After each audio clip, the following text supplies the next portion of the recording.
Hello students, हम लोग का आज का नेक्स्ट टॉपिक रहेगा संसाधन के प्रकार। इसके पिछले वीडियो में हम लोग पढ़े थे संसाधन। संसाधन किसे कहते हैं? तो बच्चों हम बताए थे कि संसाधन किसे कहते हैं। फिर एक बार सुन लीजिए, संसाधन किसे कहते हैं बच्चों? संसाधन मानवीय आवश्यकताओं को पूरा करने वाली सभी वस्तुएं संसाधन कहलाती है। जो वस्तुएं मानव की आवश्यकताओं को पूरा करता है उसे हम लोग संसाधन कहते हैं। जो ये संसाधन होता है ये जैविक, अजैविक, प्राकृतिक, मानवीय, सजीव, निर्जीव, कुछ भी हो सकता है। जो आपको आपकी आवश्यकताओं को मदद करे तो उसको हम लोग क्या बोलेंगे बच्चों? संसाधन। ठीक ना? यानी मानव की आवश्यकताओं को पूरा करने वाले वस्तुएं को हम लोग क्या बोलते हैं बच्चों? संसाधन कहते हैं। ठीक ना? इसके पिछले में हम लोग पढ़ लेते कि संसाधन कितने प्रकार का होता है। ठीक ना? चलिए फिर एक बार पढ़ लिया जाए। संसाधन संसाधन के प्रकार में एक जो आता है राष्ट्रीय संसाधन। ठीक ना? इसके पीछे वाला वीडियो देख लीजिएगा, उसमें संसाधन के प्रकार में बताए थे। और आगे यहाँ से हम लोग पढ़ेंगे राष्ट्रीय संसाधन के बाद से पढ़ेंगे। यानी राष्ट्रीय संसाधन हम लोग किसको कहते हैं? कानूनी तौर पर देश या राष्ट्र के अंतर्गत सभी वस्तुएं संसाधन राष्ट्रीय है। जो देश का हो या जो राष्ट्र का हो, राष्ट्रीय संसाधन कहलाएगा। ठीक ना बच्चों? चलिए नेक्स्ट पे हम लोग आते हैं। अगला हम लोग क्या बताते हैं? अंतर्राष्ट्रीय। हम उसके पीछे वीडियो में बताए थे कि ऐसा संसाधन का नियंत्रण अंतर्राष्ट्रीय संस्था करती है। यानी तट रेखा से 200 किलोमीटर का अपवार्जक क्षेत्र, तट रेखा से किसी भी देश के अगर 200 किलोमीटर और तट रेखा से अगर 200 किलोमीटर दूर जाएंगे तो आपका अंतर्राष्ट्रीय संसाधन, उस पर किसी एक देश का अधिकार नहीं होता है। ठीक ना बच्चों? उस पर किसी एक देश का अधिकार नहीं होता है। तो चलिए हम लोग आगे देखते हैं। संसाधन, ठीक ना? विकास का स्तर पर संसाधन के 4 भागों में बांटा गया। अगर विकास का स्तर पर देखा जाए तो संसाधन कितने भागों में बांटा गया? 4 भागों में। पहला आपको बता रहे संभावित संसाधन। संभावित संसाधन किसको बोलते हैं? वैसा संसाधन जो किसी विशेष क्षेत्र में हो, जिसे उपयोग में लाए जाने की संभावना रहती है पर उसका उपयोग नहीं किया गया है। क्यों? क्यों? उसका अगर जो उत्खनन किया जाए या उसका महंगा होने के कारण हमारे पास पूंजी का क्या है? अभाव है। ठीक ना? अगर जिस दिन हम लोग का पूंजी आ जाएगा तो उस संसाधन को हम लोग उपयोग में ला सकते हैं। ठीक ना? तो देखिए उस संसाधन में कौन आता है? उस संसाधन में अगर देखा जाए तो हिमालय खनिज आ जाएगा। उत्खनन उन लोग अगर बात किया जाए तो जो उनका गहराई होने के कारण दुर्गम एवं महंगा है। इसके अलावा राजस्थान, गुजरात के क्षेत्र में पवन और सौर ऊर्जा की असीम संभावनाएं हैं, परंतु अभी तक इनका सही उपयोग से विकसित नहीं हो पाया है। यानी बच्चों अभी बताएं कि संभावित संसाधन किसको बोला जाता है? जो किसी विशेष क्षेत्र में मौजूद हो, ठीक ना? आज जिसे उपयोग में लाए जाने की संभावना रहती है पर उसको उपयोग में नहीं लाया गया है। क्यों? क्योंकि हमारे पास पूंजी का अभाव है। ठीक ना? जिस दिन पूंजी आ जाएगा हम लोग तो उस संसाधन को हम लोग क्या कर सकते हैं? विकास कर सकते हैं। ठीक ना? चलिए अगला हम लोग देखते हैं विकसित संसाधन। विकसित संसाधन किसको बोलते हैं? यानी ऐसा संसाधन जिनका उपयोग सर्वेक्षण प्रांत उपयोग हेतु उपयोग एवं गुणवत्ता का निर्धारण हो चुका है कि ये किस टाइप का है और इसका कहाँ उपयोग हम लोग करते हैं। ठीक ना? पूर्व में यह भी बताया जा चुका है कि संसाधन का विकास तकनीक और उनके संभाव्यता पर निर्भर है। यानी आपके पास जो तकनीक होगा, जो आपके पास टेक्निकल होगा, उस तरीका से हम लोग इसका उपयोग कर सकते हैं। ठीक ना? उसका हम लोग क्या कर सकते हैं बच्चों? उसका हम उपयोग कर सकते हैं। अगला देखिए हम लोग क्या बोल रहे हैं। अगला हम लोग का भंडार संसाधन।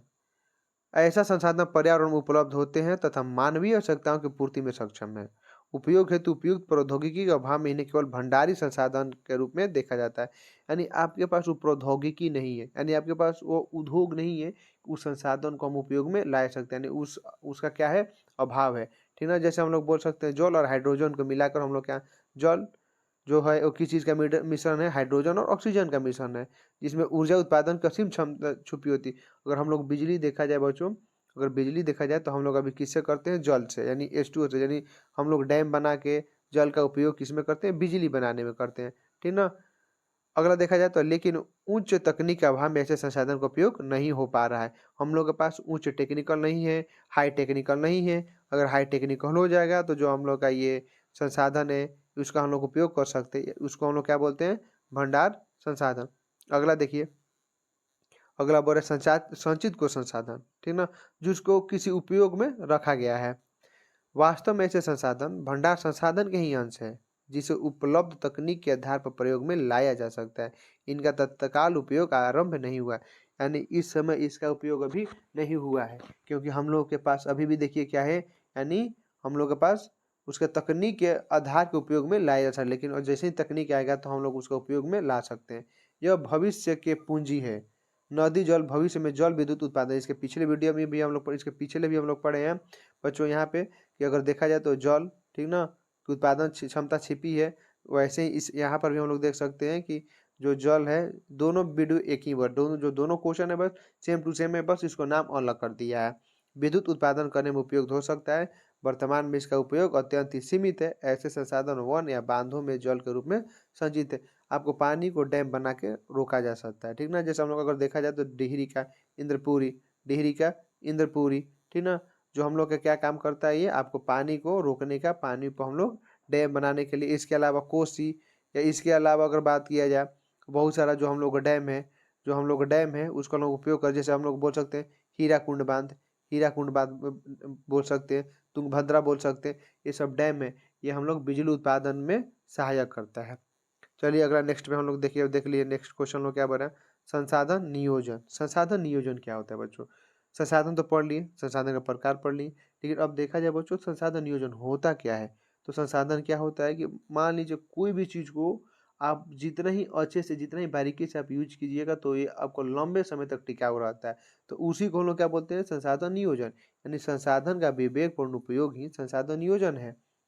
आपको कोई भी सामान हो, अगर आप उसको विवेक तरीका से अपने बुद्धि के अनुसार उसको यूज कीजिएगा, उसको उपयोग कीजिएगा तो वो आपको लंबा चलेगा। तो उसी को हम लोग यहाँ पर बोल रहे हैं बच्चों संसाधन नियोजन। क्या बोल रहे हैं उसको? संसाधन नियोजन। यानी संसाधनों का विवेकपूर्ण उपयोग ही संसाधन नियोजन है। वर्तमान परिवेश में संसाधनों का विवेकपूर्ण उपयोग हमारे सामने चुनौती बनकर खड़ा है। यानी आपके पास मान लीजिए कि सब चीज़ है, लेकिन आपको उसको तरीका नहीं जान रहे हैं कि उसको कैसे उपयोग करना है, ठीक ना।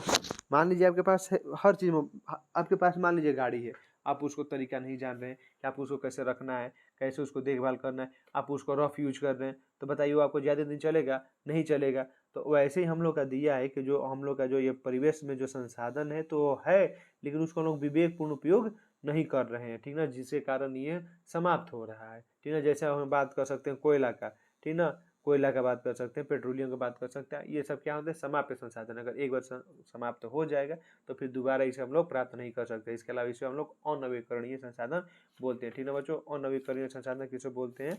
जो एक बार उपयोग में लाने के बाद दोबारा उपयोग में नहीं लाए, ठीक है बच्चों, उसको हम लोग क्या बोलते हैं? अनवीकरणीय संसाधन। उसको क्या बोलते हैं बच्चों?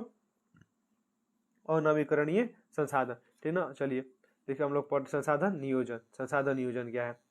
संसाधन नियोजन किसी भी राष्ट्र के विकास के लिए आवश्यक होता है। जब तक हम उसको बचा के नहीं रखेंगे तो हम भविष्य में उसको क्या रखेंगे? मान लीजिए आप तो यूज कर लिए, आपका लड़का क्या यूज करेगा, उसका लड़का का लड़का क्या यूज करेगा, तो उसी के लिए हम लोग संसाधन नियोजन होता है। भारत जैसे देश में, भारत जैसे देश के लिए भारत जैसे देश के लिए तो यह अपरिहार्य है, जहाँ संसाधन की उपलब्धता में अत्यधिक विविधता के साथ साथ सघन जनसंख्या व्याप्त है। यहाँ पर देखा जाए कभी कोई कोई ऐसा राज्य होता है कि जहाँ पर जो जनसंख्या है वो सघन है। सघन मतलब कि सघन जनसंख्या इसको बोला जाता है जो 1 किलोमीटर में लगभग 1000 से ज़्यादा व्यक्ति रह रहे हैं। 1000 से ज़्यादा व्यक्ति रह रहे हैं, ठीक है बच्चों। उसको हम लोग क्या बोलेंगे? सघन जनसंख्या। उसको क्या बोलेंगे? सघन जनसंख्या, ठीक ना। यहाँ कोई ऐसे प्रदेश है, यहाँ कई ऐसे प्रदेश है जो संसाधन संपन्न है। कई ऐसे भी प्रदेश है जो संसाधन की दृष्टि से काफ़ी विपन्न है। कुछ कुछ ऐसा हम लोग के पास राज्य है जिसमें संसाधन ज़्यादा है, और कोई ऐसा है जहाँ संसाधन काफ़ी कम है। कुछ ऐसे भी प्रदेश है जहाँ एक ही प्रकार के संसाधन का प्रचुर भंडार है तथा अन्य दूसरे संसाधनों में वह गरीब है। जैसे बात किया जाए झारखंड, तो झारखंड में किस चीज़ का है? कोयला हो सकता है, या इसके अलावा लोहा। यहाँ पर अगर देखा जाए खेती तो खेती नहीं होता है। अगर वहीं बिहार की बात किया जाए तो बिहार में जो संसाधन है बहुत कम मात्रा में, यानी झारखंड की अपेक्षा बिहार में कम है। और बात कर लिया जाए मध्य प्रदेश, छत्तीसगढ़, और देखिए अगला आदि ऐसे प्रदेश है जहाँ खनिज एवं कोयला का प्रचुर भंडार है। इसी प्रकार बिहार भी चूना पत्थर में पाइराइट जैसे खनिजों में धनी है। तो बिहार सिर्फ किस में धनी है? तो चूना पत्थर पाइराइट में। लेकिन अगर देखा जाए तो कोयला है नहीं है, ठीक है। लेकिन यहाँ पर अगर खेती देखा जाए बिहार में तो खेती है, कृषि है। अगला देखिए क्या बोल रहे हैं। अरुणाचल प्रदेश में जल संसाधन प्रचुर मात्रा में उपलब्ध है, परंतु कतिपय कारणों से इसका विकास नहीं हो पाया। यानी वहाँ पर टेक्निकल अभाव के कारण हम लोग उसका उपयोग नहीं कर सकते हैं। राजस्थान में सौर ऊर्जा के साथ साथ पवन ऊर्जा की प्रचुरता है। परंतु यह राज्य जल संसाधन की दृष्टि से अति निर्धन है। यानी हम लोग शुरू से बचपन जानते हैं कि जो राजस्थान है वो कैसा है, रेगिस्तान है, यहाँ पर तो पानी का अभाव हो करेगा। तो बताइए जब यहाँ पर पानी का अभाव है तो यहाँ पर जल संसाधन तो कम हो करेगा, यहाँ पर ये बिजली भी क्या होगा, कम उत्पादन होगा। तो ये बिजली के लिए कोई और राज्य पर भी क्या कर सकता है, निर्भर रहता है। तो इसलिए वहाँ पर पवन ऊर्जा का बात चल रहा है, यानी वहाँ पर पवन ऊर्जा लगाने के लिए बात हो रहा है। पवन ऊर्जा अगर लग जाएगा, टेक्निक हम लोग के पास आ जाएगा, तो राजस्थान में भी हम लोग पवन ऊर्जा लगा सकते हैं। चलिए आगे देखते हैं। भारत के अंतर्गत लद्दाख जैसे भी क्षेत्र हैं जो शीत मरुस्थल के रूप में अन्य भागों से अलग अलग हो गया है, लेकिन यह प्रदेश सांस्कृतिक विरासत का धनी है। अगर यहाँ पर देख लिया जाए तो यहाँ पर जो सांस्कृतिक है ज़्यादा है। यहाँ जल, महत्वपूर्ण खनिज और मौलिक अवसंरचनाएं भी बहुत कमी है। यहाँ राष्ट्रीय, प्रांतीय तथा अन्य स्थानीय स्तरों पर संसाधन के सामाजिक और संतुलन के लिए संसाधन नियोजन की आवश्यकता होती है। तो हम लोग को अपने देश को चलाने के लिए कहीं कहीं संसाधन ज़्यादा है तो कहीं कम है, तो उस सब को एक जैसा बांट कर, यानी भविष्य को, अपना भविष्य को ध्यान में रखकर संसाधन को विवेकपूर्ण उपयोग करना ही संसाधन नियोजन कहलाता है बच्चों। संसाधन नियोजन किसे कहते हैं कि अपने समय के अनुसार उसको देख कर हम लोग संसाधन नियोजन कहते हैं। चलिए अगर हम लोग आते हैं भारत में संसाधन नियोजन, भारत में लोग संसाधन नियोजन कैसे कर सकते हैं। जो संसाधन है नियोजन का एक जटिल प्रक्रिया है, इसके लिए आवश्यक क्रियाकलाप की आवश्यकता होती है। आपके पास क्रियाकलाप होगा तो उसको आप उपयोग कर सकते हैं।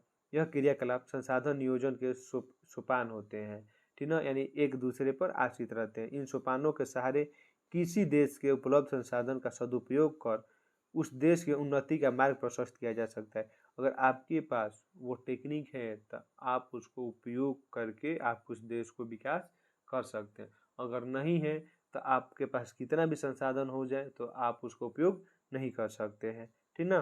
चलिए आगे देखते हैं। संसाधन नियोजन के सोपानों को निम्न रूप में बांटकर अध्ययन किया जा सकता है। देखिए जो सोपान होता है, पहला बोल रहा है क में कि देश के विभिन्न प्रदेशों में संसाधनों की पहचान कराने के लिए सर्वेक्षण करना, कि वहाँ पर कैसा संसाधन है और किस प्रकार का संसाधन है। अगला देखिए क्या बोल रहा है कि सर्वेक्षण प्रांत मानचित्र तैयार करना एवं संसाधन का गुणात्मक एवं मात्रात्मक आधार पर मापन या आकलन करना, वहाँ पर कितना है, कैसा है, उस सबका हम लोग का आकलन करना। जब तक उसको हम आंकेंगे नहीं तो उसका हम उपयोग कैसे कर सकते हैं। चलिए हम लोग नेक्स्ट देख रहे हैं। संसाधन विकास योजनाओं को मूर्त रूप देने के लिए उपयुक्त प्रौद्योगिकी, कौशल एवं संस्थागत नियोजन का रूपरेखा तैयार करना होता है।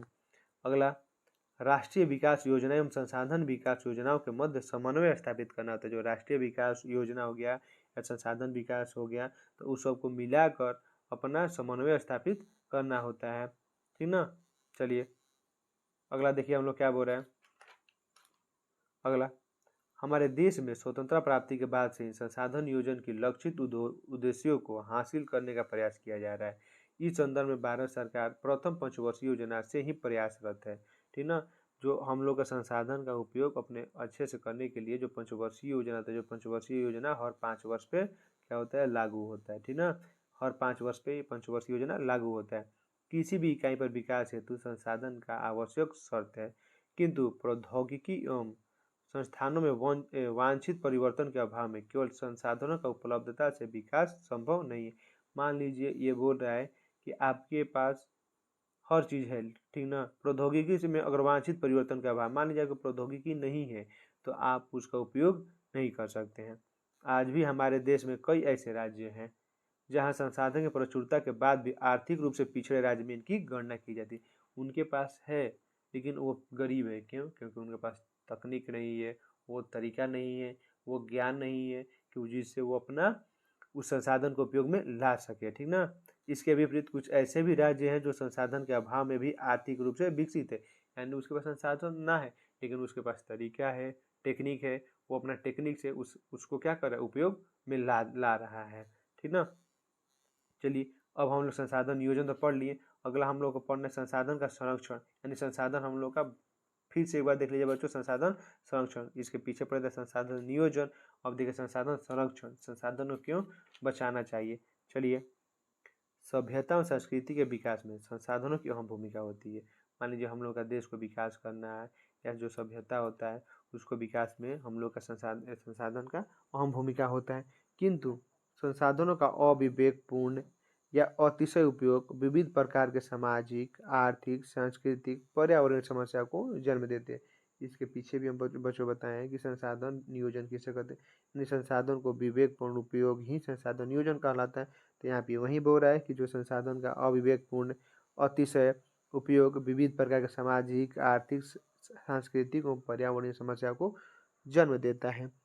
इन समस्याओं के समाधान हेतु विभिन्न स्तरों पर संरक्षण की आवश्यकता होती है कि जब तक हम उसको बचाएंगे नहीं, जब तक हम उसको रखेंगे नहीं, तो उसको उसको हम अपना आने वाली पीढ़ी में उसको हम क्या देंगे, आने वाली पीढ़ी में आपको उसको क्या दे दीजिएगा। संसाधनों का नियोजित एवं विवेकपूर्ण उपयोग ही संसाधन संरक्षण कहलाता है। बच्चों यहाँ पर भी वही बोल रहा है कि संसाधनों का नियोजित एवं विवेकपूर्ण उपयोग ही संरक्षण कहलाता है। चलिए आगे देखते हैं। प्राचीन काल से ही संसाधनों का संरक्षण समाज सुधारकों, नेताओं, चिंतकों एवं पर्यावरणविदों के लिए एक चिंतनीय ज्वलंत विषय रहा है। इस संदर्भ में महान दार्शनिक एवं चिंतक महात्मा गांधी के देखिए क्या बोले कि हमारे पास पेट भरने के लिए बहुत कुछ है, लेकिन पेटी भरने के लिए नहीं। यानी पेट तो हर व्यक्ति का भर सकता है, लेकिन यहाँ पर पेटी का मतलब है कि उन लोगों का लिप्सा, लालच। आपके पास जितना भी होगा और आपके पास मन में अगर लालच आ गया तो आपको ब्रह्मांड के पूरा चीज भी दे दिया जाए तो आपको वो कम ही लगेगा। तो महात्मा गांधी का कहना है कि हमारे पास पेट भरने के लिए तो है, लेकिन पेटी भरने के लिए नहीं। आपको पृथ्वी पर के सभी सुख दे दिए जाए तो फिर भी आप बोलिएगा कि नहीं, हमको हर सुख नहीं मिला है। तो महात्मा गांधी का यही है कि पेट तो भर सकता है, लेकिन पेटी भरने के लिए कुछ नहीं है। ठीक ना। मेधा पाटेकर का नर्मदा बचाओ अभियान, सुंदरलाल बहुगुणा का चिपको आंदोलन एवं सदीम पांडे द्वारा वर्षा जल संचयन। जो ये वर्षा जल संचयन होता है, हम लोग इसके नेक्स्ट चैप्टर में पढ़ेंगे कि वर्षा जल संचयन जो हम लोग का जल को संचय क्यों करना चाहिए। ठीक ना। और ये चिपको आंदोलन, तो चिपको आंदोलन के नेता कौन थे? सुंदरलाल बहुगुणा। नर्मदा बचाओ के कौन थे? मेधा पाटेकर। ठीक ना।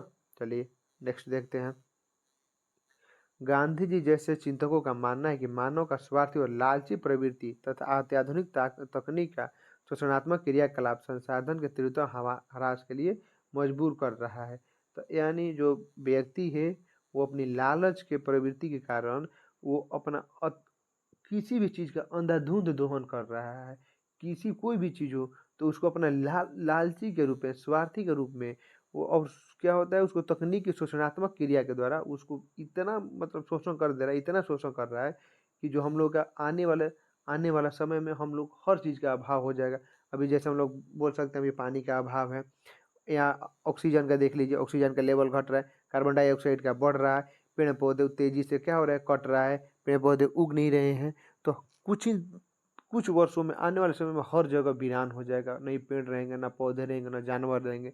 ये हम लोग क्या है, ये हम लोग का लालच का परिणाम है। ठीक ना। नेक्स्ट हम लोग देख रहे हैं, गांधी जी मशीन द्वारा उत्पादन के घोर विरोधी थे।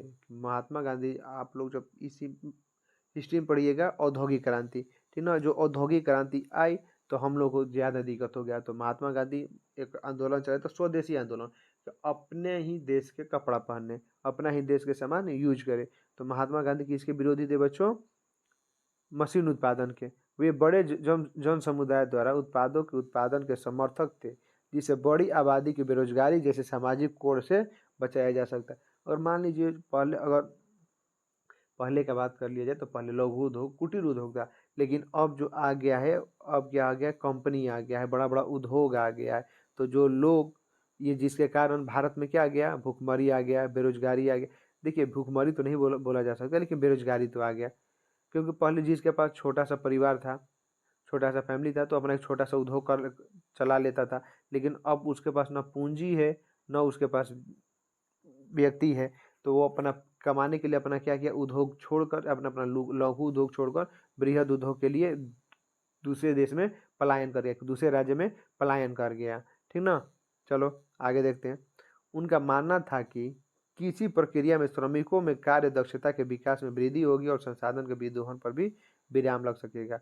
अगर हम लोग औद्योगिक क्रांति को न देकर कुटीर उद्योग को अगर प्रोत्साहन करेंगे, तो जो हम लोग का जो कार्य दक्षता में वृद्धि होगी, अपना मन से कार्य करेंगे और संसाधन का विदोहन पर भी विराम लगेगा। यानी संसाधन को हम लोग अपने लालच के कारण उसे विदोहन या उसको हम नष्ट नहीं करेंगे। ठीक ना। चलिए अगला हम लोग देखते हैं। संसाधन के संरक्षण हेतु अंतर्राष्ट्रीय स्तर पर अनेक सम्मेलन हुए। सर्वप्रथम 1968 ईस्वी में क्लब ऑफ रोम ने इसकी वकालत की थी। 1974 ईस्वी में शुमशेर की पुस्तक स्मॉल इज ब्यूटीफुल में इससे संबंधित गांधी जी के विचार प्रकाशित हुए।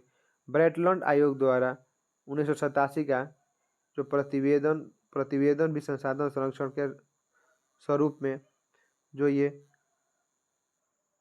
1968 ईस्वी में क्लब ऑफ रोम ने इसकी वकालत की थी। 1974 ईस्वी में शुमशेर की पुस्तक स्मॉल इज ब्यूटीफुल में इससे संबंधित गांधी जी के विचार प्रकाशित हुए।